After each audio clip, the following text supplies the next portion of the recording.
Are you wanting to manifest something in your life and you want to bring it into your arms, hold it in your hand now, but all it seems to be is out there in the ether as possible? Today I'm talking about how to collapse space and time to bring your manifestation into reality.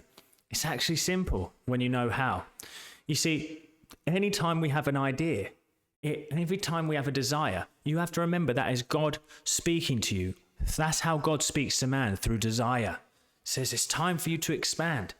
That means that desire now exists on a plane of existence. Some call it the quantum field. Some call it the infinite presence, the life principle, the whatever you want to call it. But we're taught God is the Alpha and the Omega. That divine presence, I call it God, you may call it universe, you may call it anything, but it is whatever the terminology you use, there's an underlying presence of creativeness in this universe that brought everything to existence. We tap into it, and I'm going to teach you how to collapse space and time today. So, firstly, if you like Spirituality Simplified, consider sharing and subscribing. Check out my free Facebook group and me on Instagram, and if this video does inspire you, comment down below. And let's start a conversation. What are you wanting to manifest? Well, for me, to collapse space and time in a way that serves me, firstly, I have to realize that this experience outside of me is the illusion that seems to be real. And there's more scientific evidence to show you that than you think. For example, me and this table, actually, this is something very interesting. There is an energetic field. There is mainly space in this table. Actually, when you go down to an atomic level for the protons and the electrons, there's mainly space. So that means that technically my hand should be able to pass through this table, but it doesn't, because there is a force that prevents it. There is something that happens when we observe the unobservable, the quantum field, and it has to collapse into form. This table now takes the form of a table through my observation. I take form as me through the way that I observe myself to be. Does that mean that we can lead ourselves to say we can change parts of ourselves? Well, that's for a different conversation. But for me, it's about creation. Creation now. We are a spark of the divine. That divine source that created the planets and the earth. It said, let there be light, and there was light. You know, it just commanded it to be so. So to collapse space and time, you simply must attune to your desire. Decide that it is done now. This is the big part, though. What we have to remember is it is a potential wave of expression. It isn't a truth yet. It isn't a manifestation yet. It's a wave potential. What happens is we must not defer ourselves from that decision that it is done. And I talk about this in my videos. I talk about the idea of becoming the master of your emotions. You see, it's your emotions that make us interact with this experience. See, people think that emotions are the things that you need to elevate and create from. They're actually teaching you how you're experiencing this illusion. Your emotions are actually teachers, showing you what you, the conscious observer, is experiencing and reacting to. So I use my emotions now to recognize when I'm out of alignment to that which I want, rather than trying to manipulate my emotions to get something. That's the thing. That creates effort, that creates lack, that creates disconnect. So I'm going to tell you, collapsing space and time is making a decision and not allowing your emotions to defer you off course. Now, the truth of the matter is no manifestation is in this absolute instant.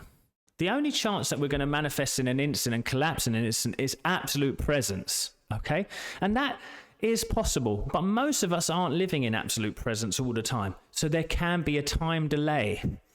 To make space and time collapse, we must get out of the illusion of time, because time is the illusion that we see by interacting with the three dimensions, okay?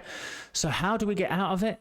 We make the three dimensions lose that importance. They lose their importance because we're not so emotionally attached to it. One of my biggest lessons that I always say is do not emotionally embrace that which you don't want. So that's the truth. So intend something, which is, let's say I want to make 50k a month as a chef or whatever. I don't care. I want to manifest the love of my life. I want to manifest health. The only thing that's keeping you stuck in that other moment and not collapsing space and time into the new version is you're emotionally married to the past. You see, so what we must do is we must purge ourselves. An emotional, energetic death of the old self must happen to be reborn. And that's why I called this channel Reborn with Michael, because it is about that. You step into the new self, or actually, even you almost break the cocoon of all the rubbish that you've been carrying along your whole life that doesn't serve you anymore. And that rebirth, like a phoenix out of the ashes, that's what collapses space and time. So it's that idea, it's a desire that comes to you through God. Then we attune to that desire and intend it to be done. Then it's the emotional and energetic death of the self that is restricting it from happening. So if you are someone who is currently scared that their business is going to close, or their money isn't increasing, or their health isn't great, you must then go to yourself, I've got to let go of that part of me that identifies with that. See, it's the identity and the expectation that you are going to get. So to collapse space and time, we must start to identify as someone new now, in this present moment. That's all we've got. So it's your emotions and your energies that connect you to the past, and they also connect you to a future. Now, if they're not pleasant, they're going to connect your past and bring it over this present moment and make it your future. So we must learn to let go of them. For example, I sometimes have been there where I've created great things and then something unexpected happens, like a big bill, or someone charges me more than I wanted, or this happens or that.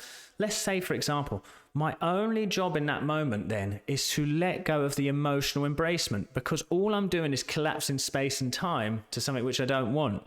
And then I let go of that thing and then gently intend again. And I just make sure to stay that course. What happens is, and I put this in my Discord community, which is going to be part of my Learning Hub Lifetime community, which I'm talking about, is something. Last week I actually left a message that said, I had a big release. Something interesting is going to happen. Well, I'm going to tell you, on Monday, I had one of my best starts of the week ever with some business ventures, family stuff, and getting settled in a new country. All because of letting go. I was able to collapse space and time to bring me that which I desired. So I'm telling you, it's the emotional releasing, it's letting go, it's the energetic death of that old self that collapses space and time into the here and now. So the steps go like this. You have a desire which comes to you through the God presence within.